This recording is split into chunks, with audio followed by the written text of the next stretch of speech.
پر نورو خلکو باندې د اغیزې شیندلو لپاره باید څو مهم مهارتونه په پام کې ونیسو ترڅو وکولای شو په خورا حکمت او بریالیتوب سره نورو ته قناعت ورکړو چې د دغو مهمو مهارتونو څخه یو څو یې دا دي. لومړی مهارت په خپل ځان او خپل فکر ټینګ باور ولرئ. نورو ته د قناعت ورکولو پر مهال تر هر څه د مخه د خپل زړه څخه شکوک لرې کړئ او په بشپړ اطمینان سره نورو ته قناعت ورکړئ. ستاسې د کامیابۍ راز په همدې کې نغښتلی دی چې تاسې پر خپلې وینا باندې باید لومړی په خپله کوټلې باور ولرئ، بیا نورو ته قناعت ورکړئ. مخکې له دې چې بل څوک له یو ناروا کار څخه منع کړئ، لومړی له ځان څخه وپوښتئ زه په خپله د دې کار د رواوالي او حراموالي په اړه څومره پوهه لرم.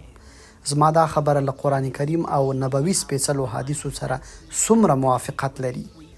ځینې وایي چا خبره کوله له فلاني څخه مې واورېده، دا او دې ته ورته نورې خبرې هیڅکله هم د باور وړ نه دي. ځکه که چیرې تاسې ته یو څوک ووایي د دې دوا په خوړلو سره د انسان عمر 80 کاله زیاتیږي، آیا تاسې به یې ورسره ومنئ؟ نو په ورځني ژوند کې نور خلک هم له تاسې څخه لومړی کره او ثابت سوي معلومات غواړي او بیا در سره قناعت ته کینی. په عمومي توګه یو بل چاته د قناعت ورکولو او د هغه په ناسم او منحرف فکر کې د بدلون لپاره درې مداخل یعنی د ننوتلو لارې شتون لري چې کولی شو موږ ترې استفاده وکړو. اول د ایمان له لارې ته کولی شي چې د قرآني آیاتونو او د قدرمن پیغمبر صلی الله علیه وسلم د مبارکو احادیثو په رڼا کې هغه ته قناعت ورکړي او ورته څرګنده کړي چې دا کار ناروا دی او که روا.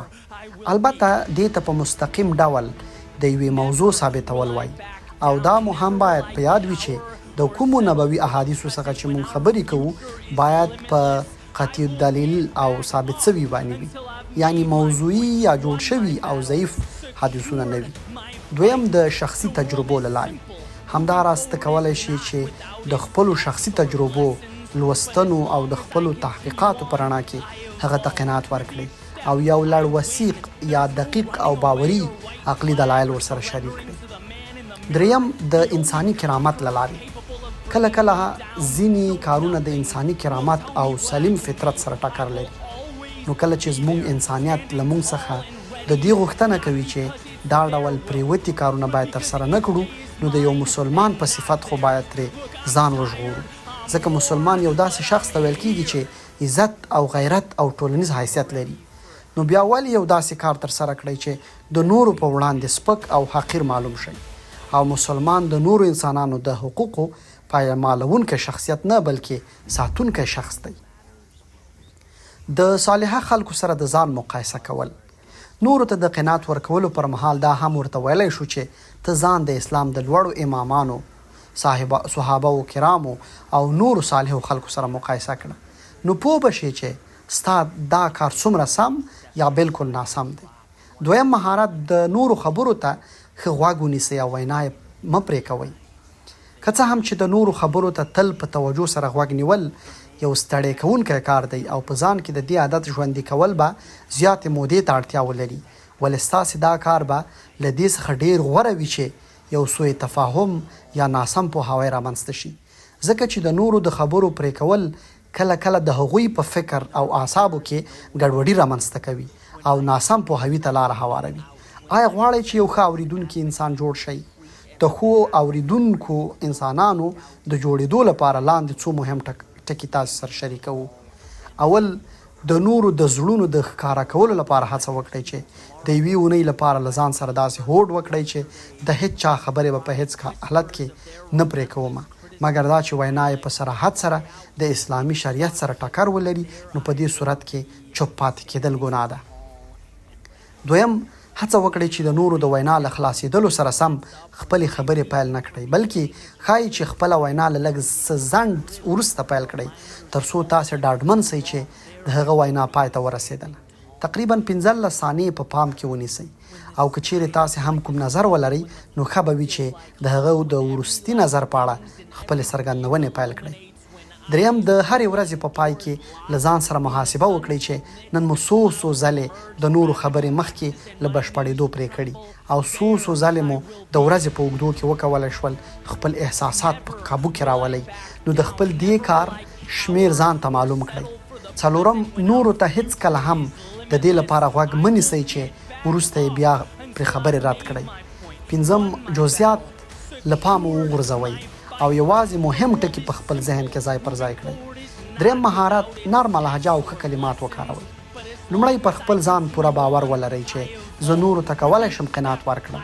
البته پام مو وي چې نورو ته د قناعت ورکولو پر مهال تر هر څه د مخه باید د توندې لهجې او زیانمنو خبرو څخه ځان وژغورئ، بلکې په درندو الفاظو، لطافت یا نرمۍ او خوږو خبرو سره د هغوی پام د ځان په لوري راواړوئ، ځکه غوره وینا د نورو زړونو ته لارې باسي او همداراز نورو ته د دروندو لقبونو استعمال د هغوی پر روحیاتو باندې ډیر ښه اغیز کوي. د خبرو پر ځای خبرې، نورو ته د قناعت ورکولو پر مهال دا لاندې کلمې مه استعمالوئ تر څو ستاسې خبرې پر نورو ښه تاثیر وکړي.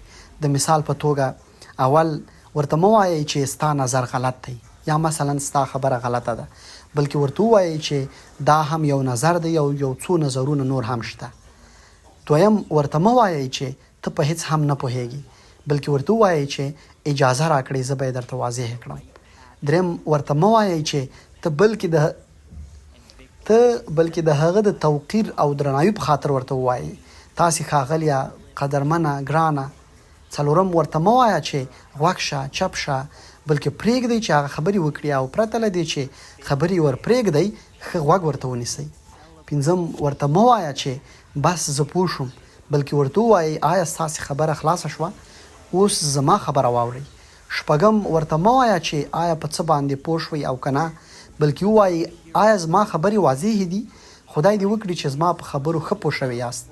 ورته مه وایه چې دا زما پرېکړه ده، بلکې ووایئ په دې اړه ستاسې څه نظر دی. ورته مه وایه چې ته ډېره لوړه فلسفه وایې، بلکې ووایئ کیدای شي چې دا مسله تر دې هم ډېره اسانه وي. نهم، ورته مه وایه چې ډېرو خبرو ته څه ضرورت، بلکې ووایئ ستاسو په اجازه اوس به اساسي خبرې ته راشو. لسم، ورته مه وایه چې دا هیڅ امکان نه لري، بلکې ووایئ دا خورا مهمه نقطه ده او انشاءالله ستاسې لپاره ډېره اسانه ده. 11، ورته مه وایئ چې همدا زما خبره یوازې سمه خبره ده، بلکې ووایئ ستاسې خبره هم کیدای شي ډېره مناسبه خبره وي او موږ له دې پرته بل هر ښه نظر ته هرکلی وایو. څلورم مهارت، د مخاطب شخص احساسات په پام کې نیسئ. هڅه وکړئ تر څو اوریدونکی شخص تاسو له خبرو څخه خوند واخلي او د دې کار لپاره د خبرو کوونکي شخص احساسات او عواطف په پام کې ونیسئ. دا په دې معنی که چیرې خبرې کوونکی ډېر په قهر وي تاسې مه ورته وایئ چې غوسه مه کوئ.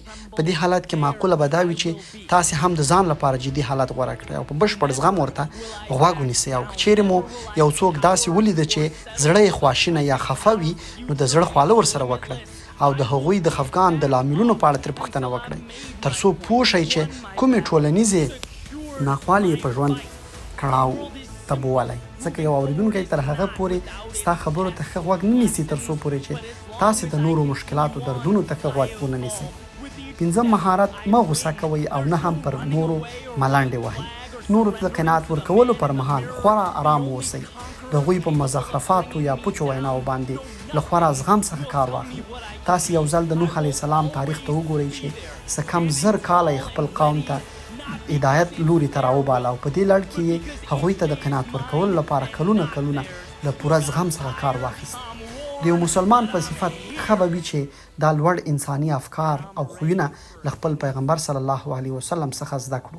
لکه یو ځل د مشرکینو له جملې څخه عتبه ورته راغی او غځېدلې خبرې ورته وکړې تر څو د حق د لارې څخه یې واړوي. نو ډېرې خبرې ورته وکړې تر دې پورې چې هر کله د هغه خبرې خلاصې شوې نو مهربان پیغمبر صلی الله علیه وسلم ورته وفرمایل ای ابوالولیده آیا ستاسې خبرې خلاصې شولې؟ هغه ورته وویل نعم یعنی هو. بیا نبی کریم صلی الله علیه وسلم ورته وویل واوره دلته تاسې یو حقیقت ته ځیر شئ او هغه دا چې دا نبوي تګلاره موږ ته د هغه صلی الله علیه وسلم تواضع او د همدې خبرې ښودنه کوي چې د دعوت په خپرولو کې هر دعوتګر ورور باید د ټولنې د جاهلانو ناپوهانو پر وړاندې د ډیر صبر څخه کار واخلي. که څه هم دا به ډیره سخته وي چې ستا مخالف باطل او په ناحقه وي، ولې د ده سره ته بیا هم په خورا زغم سره د هغوی ناروا خبرو ته غوږ نیسي. دا اساس د لوړ شخصیت ښکارندویه کوي. شپږم مهارت له شخړو او جنجال څخه ځان وساتئ. د خیر لوري ته هر دعوتکار ورور باید خورا ځیرک او د قناعت اغیزمنه ژبه ولري، ځکه که کله نورو ته قناعت په خصومت یا دښمنۍ باندې بدلیږي نو ستاسې قناعت هیڅکله هم باید جنګونو او سپکو ویناو ته لاره هواره نه کړي، بلکې د دې کارونو مخه باید ونیسئ.